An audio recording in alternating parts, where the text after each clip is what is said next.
Okay, hi everybody. Welcome to Valentine's Day. Today is day 1 of Goddess in Training.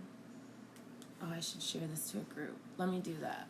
Share, and share. Yes. Okay, so, wait, did I share? I have one more group to share. Goddess in Training group. Here it is. This one. Okay, so I realized it is early in the morning, my time, and I did not tell anybody about this live, and that's okay. The reason why I just wanted to just say the information. So, let's get into my history with sex work. Like, what's my background? Why am I in this? Because I feel like, even if you followed me for a while, I really just recently admitted to the fact that I was a sex worker. Okay, so when I was little, hey Kimberly, thanks for joining me. When I was little, you know that movie Independence Day? Anyway, so Vivica A. Fox, she was in it, and she was a stripper, right? So she was dancing around. She was wearing this red outfit. She had the beads on it. It was so beautiful. It was like, oh my god, I want that. She was beautiful. Her body was fit, and like I live in America. Okay, people don't really have a lot of fit bodies. Like if you see somebody with a fit body, anyway. So she had a fit body. The relationship that she had with her girlfriend, the one that got blasted by the thing. Anyway, I just loved the openness of that relationship, and it was black and white, like a black person and a white person. And at the time, I was like, wow, that's a thing. She seemed strong and decisive, and I just identified these qualities in her, and I was like, oh my god, is that what strippers are? Because I want to do that. I want that. Also, she had money. So when I was younger, when I was 17, I started waitressing. When I was younger, I noticed my older sister, she was waitressing, and she would come home with stacks of cash. And I remember my friends that would have jobs, because at the time, minimum wage was $5.15. So how many hours did you have to work to get a stack of cash? Singles, fives, whatever. I don't want to work hourly. I still don't want to work hourly. Ugh. Anyway. So I started waitressing when I was 17 at Ramshorn. I don't know if you are familiar with the restaurant, but there's no alcohol served there. It's kind of like a diner type thing in Coney Island. I told my boyfriend when I was 18, I was like, hey, I want to be a stripper. And he was like, if you strip, I will never talk to you again. And I remember being like, oh, maybe I shouldn't do that. Yeah, whatever. F that guy. But what I noticed, though, when I started waitressing is I started getting these stacks of cash. My first night, I made $90. The second night, I made $90. I made, consistently $90 to, $120, every single night that I work. So I'm working there, 5 nights a week. I'm still in high school. Oh, shoot. Stone is awake. Ah, goodness gracious. Thank you for your patience. Ugh. Come here, baby. Come here, Stone.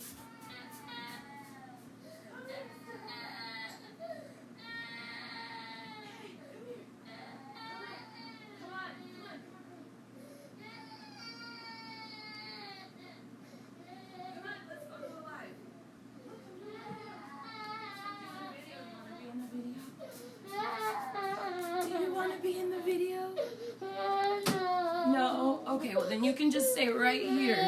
Okay. Oh, baby. Daddy is not here. He has left. Come here.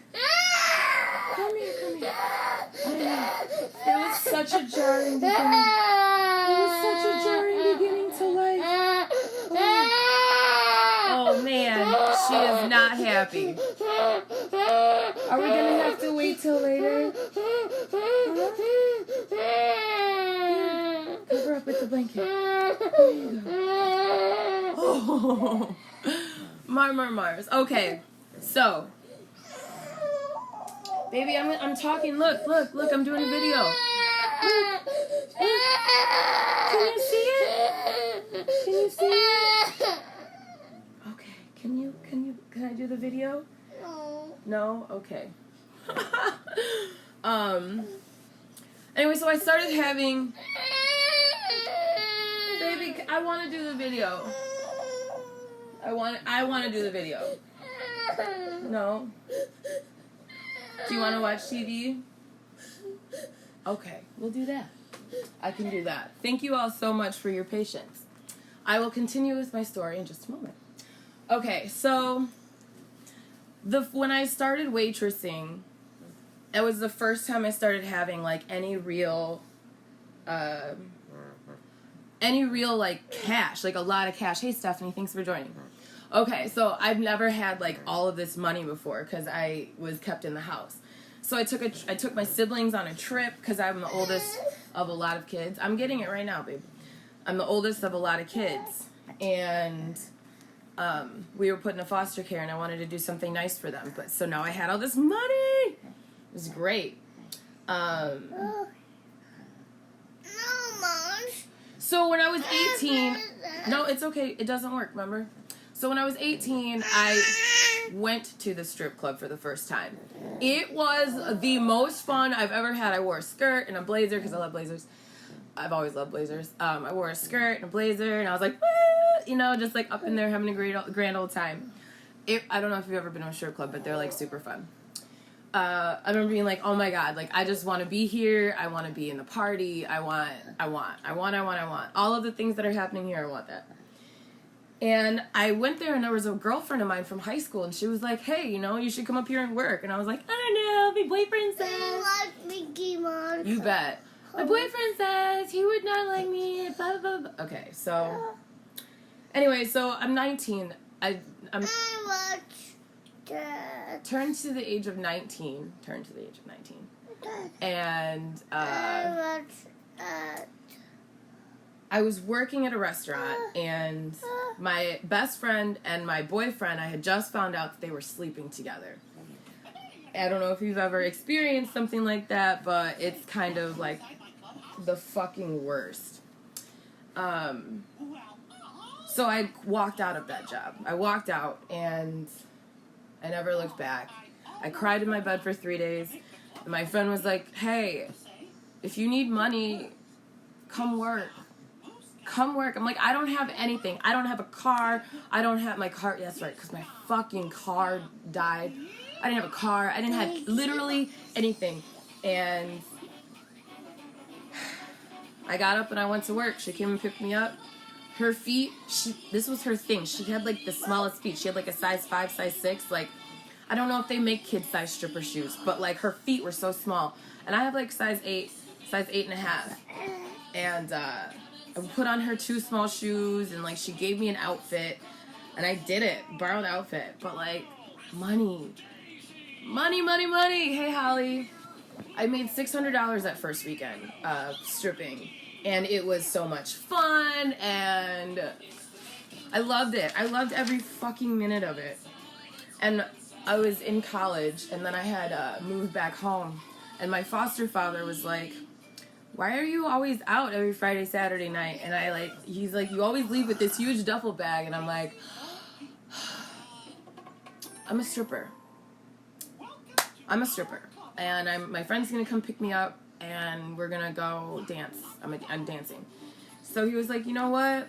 As long as you're making your own money, you're doing your own thing, that's fine.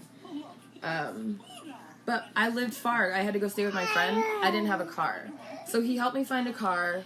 And he talked the dude down, and I paid for that car in singles. Like, I'm telling you, 1, 2, 3, 4, 5, 423 singles. I had $1,600 cash just sitting in, like, a black box.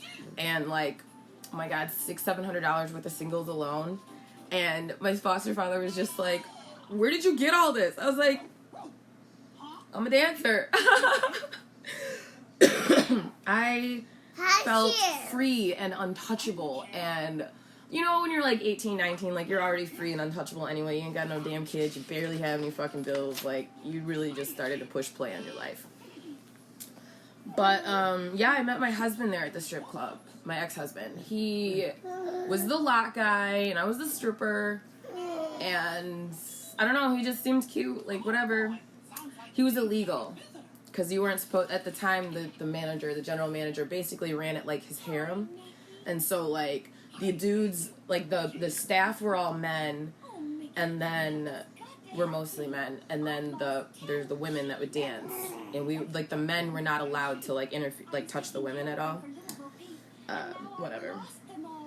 Anyway, so I was just dancing and living and cocaine and fucking and doing whatever the fuck I wanted to do, drinking. Like it was just such a great time. But I did have a pregnancy scare, and I took Plan B. And the night, yes, Stone. My stickers. Okay, well, we'll get you some stickers in a second. I'm gonna do this live, and then we'll talk about stickers. So I did take Plan B. So on my wedding night, it was awful and it was horrible. I don't know if you've ever taken Plan B. Oh, it hurts so bad. I gained a lot of weight, and working at the strip club, if you gain weight at that time, this strip club, they would give you something called your 30 days. And so you'd have 30 days to either lose weight or you were fired. And I got my 30 days because I was gaining so much weight. I was married, you know, whatever. I actually did get pregnant October, November. I like danced all summer or whatever. I got pregnant October, November. And then I was like hanging upside down on the pole, and one of the girls was like, "Don't do that, you're gonna hear a miscarriage," whatever. Well, I actually did end up losing that baby December 25th, what was that, 2006? So, you know, I had to like deal with losing the baby, and I couldn't work. You can't work because like there's like baby bits falling out of you. So I went to the doctor, whatever, got the doctor's note. Then I went back to work to get my job back because like if you miss a shift, if you miss like 2 or 3 shifts in a row, like you're fired. Like they don't care. But I was like, hey, like I have a doctor's note. They said this is for 3 days. I'm like, I was having a miscarriage. Like, do you see on there it says miscarriage? Like, miscarriage? They said, no, there's too many black girls on schedule, so you cannot work anymore. So not only did I lose my baby, but I also lost my favorite job.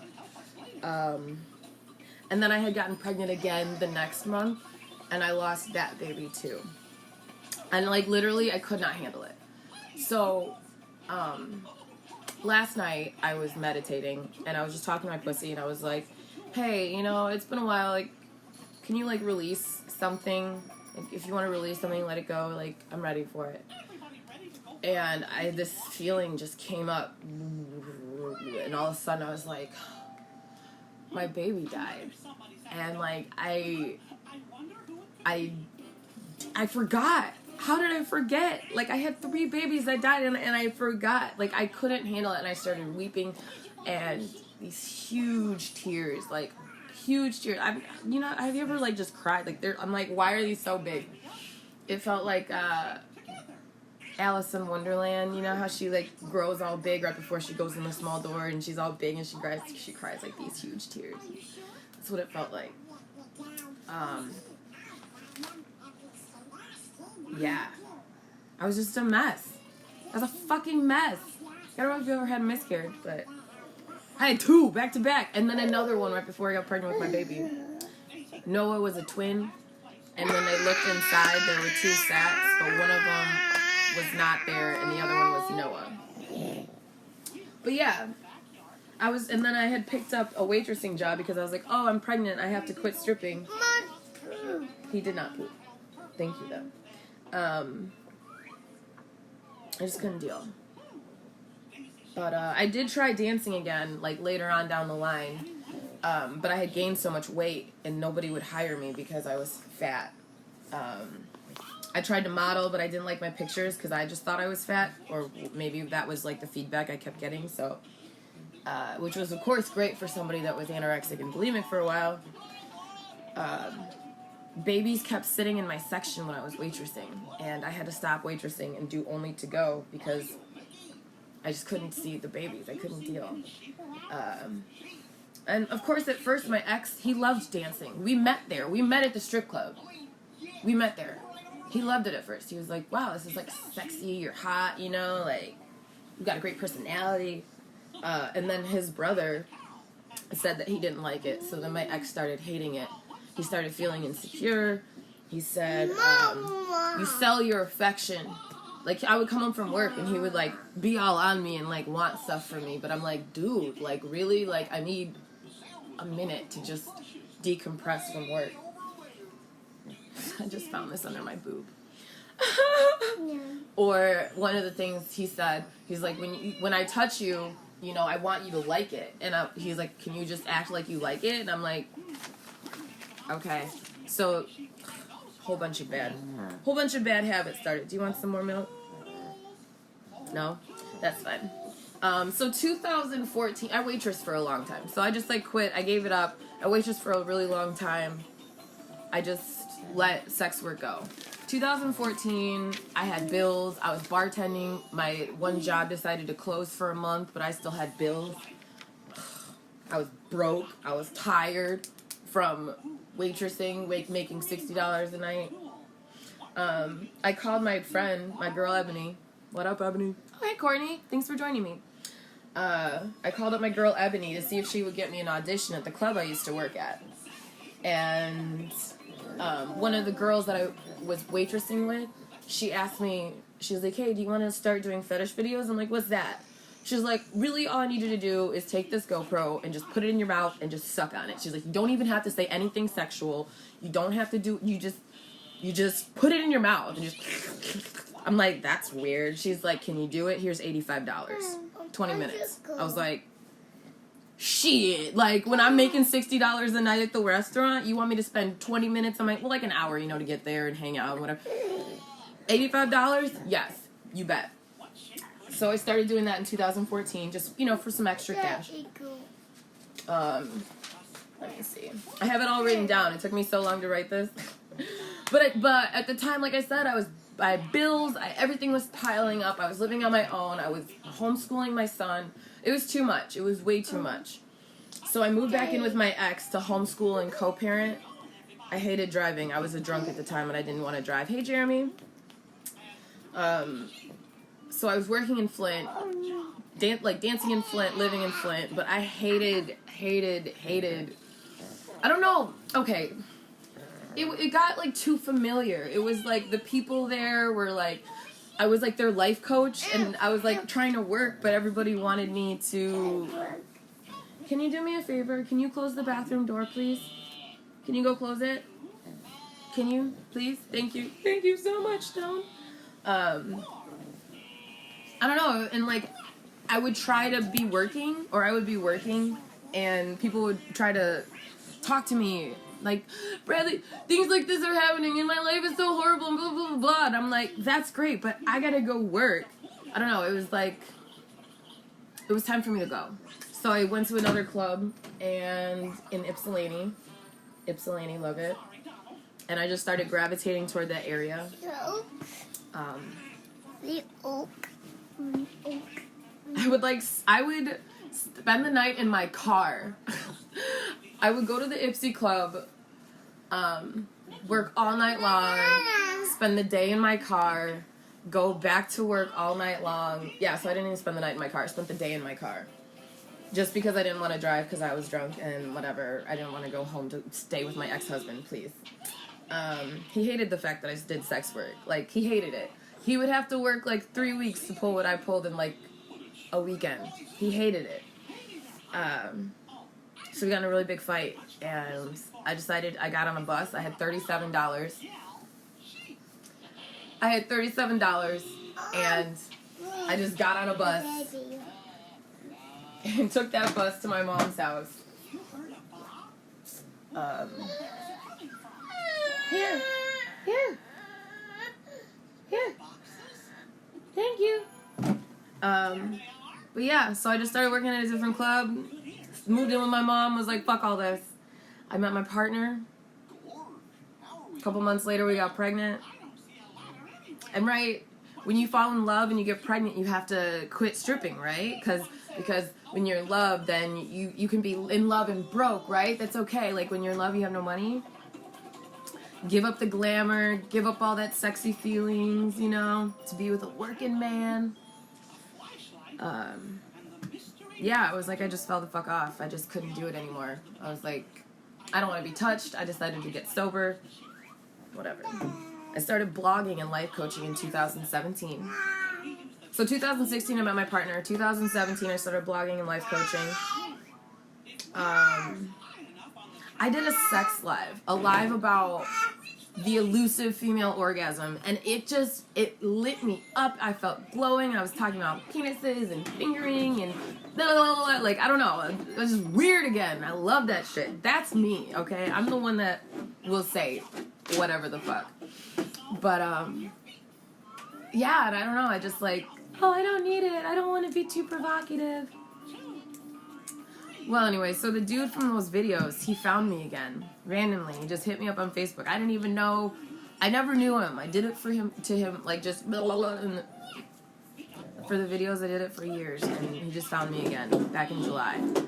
And I started doing it again, and I just felt like this joy come back to my life for doing something creative. I could literally do whatever I wanted. Hey, Courtney, thank you. I could literally do whatever I wanted. He never said, I want you to do this. Oh, I mean, okay, he said he wants me to do such and such, but it's really just like suck on the camera in these different angles.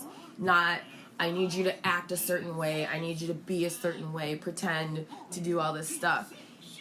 I could do whatever I wanted, and it felt so free to me. And the money, like, did I mention the money? Have I talked about the money ever at all? It's like the light came back to my life. And then I was like doing a video for him. I'm like, where are your friends? But I found them. Or I found a way to get to them, if that makes sense. And so this was back in July, and then last month I made $1,700 from just boob related video sales alone. Yeah. So that's from childhood till today. And again, I want to reiterate the fact that I could not tell you my story until I sat with my pussy and asked her. Because I forgot. You guys, I forgot. I forgot my babies died. I forgot that the reason why I started stripping in the first place was because I had a miscarriage. I couldn't emotionally deal with it. I'm in this brand new relationship with a man. He's my ex-husband for a reason. You know, like, we were a brand new relationship. All these things happened, and I couldn't deal. Like, I couldn't. And that information was not made privy to me until last night during meditation and just, like, communicating with my pussy.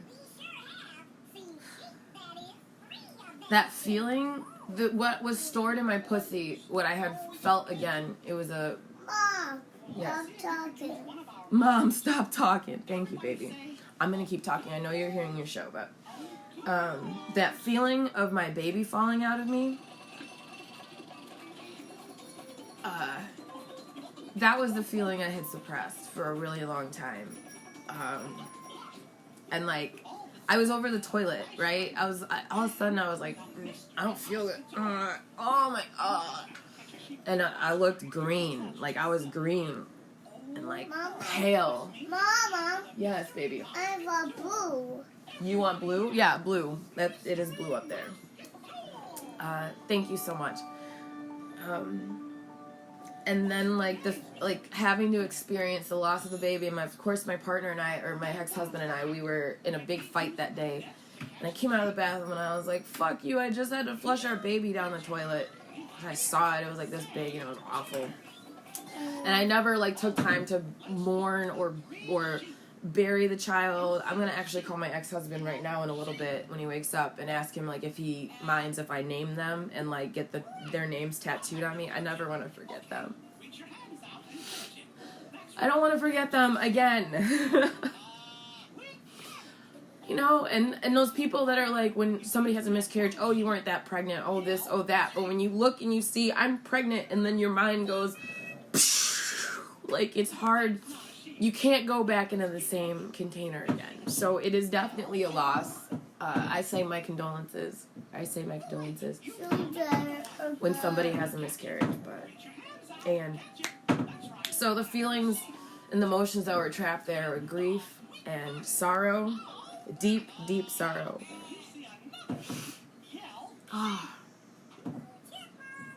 And the thought that I, like, forgot my babies, like, that really fucks me up. But what's interesting is that the babies mirror my children today, because I always said I wanted to have two close together. Well, I had a miscarriage, and then the next month I got pregnant, and then I had the miscarriage. And then every time I think of the first miscarriage, I see Mars's face in my head. When I think of the second, I see Stone in my head. And of course, Noah was a twin, so it was almost like, I don't know, it was like a mirror image. But the children mirror each other with their birth order. It's just very interesting. But yeah, so I'm the coach. What I'm saying is in this very long-winded way, which is so me and colorful and all the things. What I'm saying is, I'm the coach that does the work too. I'm not just gonna give you some homework assignments, some questions, some act to do without either having done it myself or, having explored it very deep within myself. I'm not just gonna say, put your hand on your pussy and talk to her if I didn't regularly put my hand on my pussy and talk to her too. I'm not just gonna say, ask her to release what she stored. Listen, I love you so much and I'm almost done. Okay? Let me finish. I will make you waffles. I know the direct benefits of it. And I know it's hard sometimes to have to feel those feelings again. I know you want to watch your show. And I'm almost done. But anyway, let me just get onto it. Okay, so Goddess in Training, right? Week 1 drops today. Hey! It's an opportunity for you to enter the wide world of sex work, to become an entrepreneur, because sex work is entrepreneurship, is you own your own business, your body, yourself, your image, you. I'm so excited. And I don't know if you saw my recent post, but I'm opening up 2 scholarship spots and 2 donation spots. So if you feel called, if you feel pulled, if you're like, man, I would do this if only I had the money, message me, okay? Message me if you feel called. Let's talk about it.